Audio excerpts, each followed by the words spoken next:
Hello and welcome to the video. This is a quick look at something new from Speedybee. Speedybee definitely seem to be burning the midnight oil continuously at the moment because when they first came onto the scene, the sister company of Runcam, they were creating the little gadgets that I love, and then they got into frames and flight controller stacks, and now they do a whole slew of things for the hobby.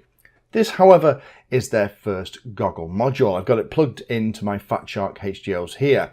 This one actually came with the antennas installed, and it is more like the TBS Fusion, also the Immersion RC Rapid Fire, in that it's actually using both of the antennas all the time to reconstitute the image that you see in the goggles. So rather than being a diversity situation where it flicks from one antenna to the other depending on the strength of the signal, it's actually been an awful lot smarter than that. So I'll show you how this comes in the box. Let me go through the specs. This one I have here is the antenna kit. So it's not only the module, it actually comes with the antennas as well, a patch and also a circular polarized antenna. In here at the top is the standard bit of paper that you always get in these things, which gives you a link to the Goggle instructions, but also where you can go download the manual and other pieces too. Peeling back the top of this, we have the module itself, dual board design, designed to fit into your standard Fat Shark Dominator style mounts, and there are printable pieces I think that go for your Orcas or even your HD Zeros as well if you wanted to do that too, because this seems to have quite a bit of good stuff in here for a reasonable amount of money. Now I'm a big fan of Rapid Fire, I'm also a big fan of the TBS Fusion, so these kind of modern receivers that have that ability to reconstruct the video from either on both antennas, I find work incredibly well once the firmware has been optimized and tweaked. Now the other little thing I like about here is that they are also providing these little kind of thumb wheel nubbin things. I've actually designed and 3D printed these in the past. It's lovely to have these in the box. It means that getting the antennas on and off is really easy.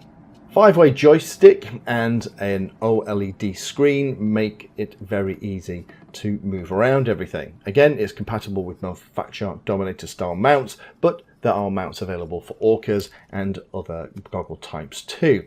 Again, can be bought with or without antennas. This is obviously with. Supports bands A, B, E, F, R and L with 48 channels in total, and the weight's about 32.8 grams. There is a nice range of modes in here. So there's the normal mode, they've also got model finder, band scanning, frequency lock and all the other bits too. Installing it into the goggles is pretty easy and straightforward, nothing particularly tricky. One of the big things about how much time and effort has gone into a module like this is how easy is it to fit into place. Does it go home nice and easily with a nice positive click, or does it fight you? And the really nice thing about this is that this just snaps in absolutely beautiful with a positive click, and then it looks fab. Now there's lots of things that I like about this particular module. They've really thought about this. For example, the USB connector is on the side. What a fantastic idea that is. I think that's great because it means it's easier to connect to and upgrade the firmware on this, which I'm sure you'll have to do over the life of the product. I do like the fact it's easy to install and it fits so nicely. They've actually put a bit of thought into this. I've had these module and stuff in the past where, to be honest, trying to get the module and the cover in place was really painful, and the fit and the finish of the entire thing just feels really nice. This is kind of what Speedybee are starting to be known for, and testing with it here, nothing's unexpected happened. It just kind of went out and it worked really nicely. I'm not putting it through particularly harsh conditions, I'm not flying for kilometers, I'm not really pushing it, but for the normal kind of flying that I do here, it's been absolutely fine.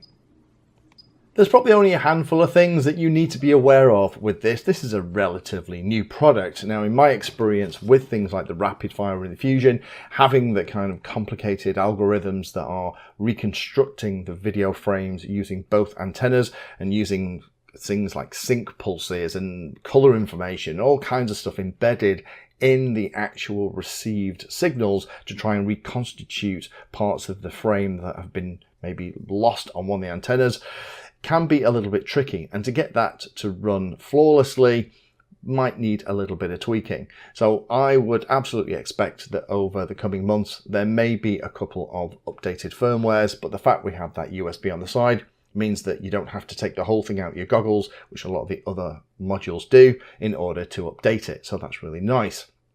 The only thing that disappointed me about this was the fact that there was no integration with the Speedybee app on the phone.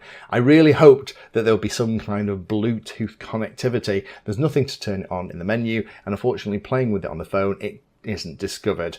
I thought that would have been a really cute way in order to both do the updates to this, but also to change and configure how everything is working. So I'm guessing that for that part of the Speedybee ecosystem, the app hasn't been thought about for use with this. And I think that's a bit of a shame, because all the other stuff they produce actually works with the app, and the app has become a standard way to configure the devices. And that brings me on to my last comment. There is not a lot of the very complicated sub-menus that I could find in here that are available in other comparative products like the Rapid Fire Infusion to tell it how you want it to run. I found in the early days when I started to try and put two cameras using things like the Maytech flight controllers and switch between the two, these kind of receivers that are smart don't really like that. They expect the sync pulse to be in the same place for every frame, and if then you flick to another camera that's completely out of step with what it's been running on as your primary camera, then it tends to lose the plot, and you have to turn a very expensive powerful receiver into a pretty dumb simple diversity receiver. At the moment I can't find that in the menus, but no doubt in the fullness of time, with firmware updates, tweaks and changes, that kind of stuff will be added. Or it might be there now, but I just can't find it. So I've been impressed with these. I think that Speedybee definitely have a bit of a plan here on taking over lots of other stuff. And I'm really, really pleased that we're seeing new analog modules coming out from players like Speedybee, whereas I doubt we're probably going to see a new analog module from some of those people that I've talked about already in the video. However, this is a module that I probably won't use. I already have another set of goggles with this in. This is my spare kind of set of HDOs that I've put this in for the testing. So this needs to find a new home.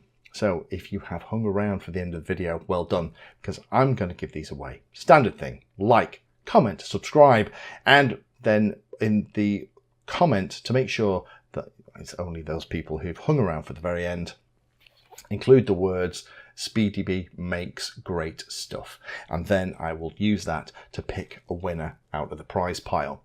But congratulations, Speedybee. You really are burning the midnight oil, and you and your sister company Runcam are definitely committed to both the HD systems with the DJI stuff with also Runcam, and it looks like Speedybee are the ones that we need to watch in terms of the analog side of the market, which last time I checked was about 48% of all the viewers that I have here.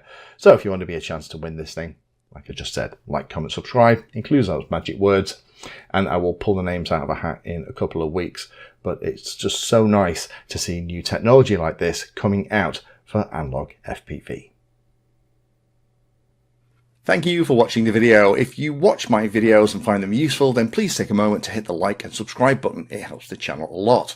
If you really like what I'm doing here, you can become a Patreon and support the time I spend helping others and get access to lots of exclusive benefits. Link is in the video description. Remember that all the videos on the channel are organized into playlists, so you can easily use those playlists to find all the videos on a subject that you are interested in. Add Painless 360 to your searches on Google and YouTube, and it'll help you find my content for any particular topic. Thanks again for watching, and as always, happy flying.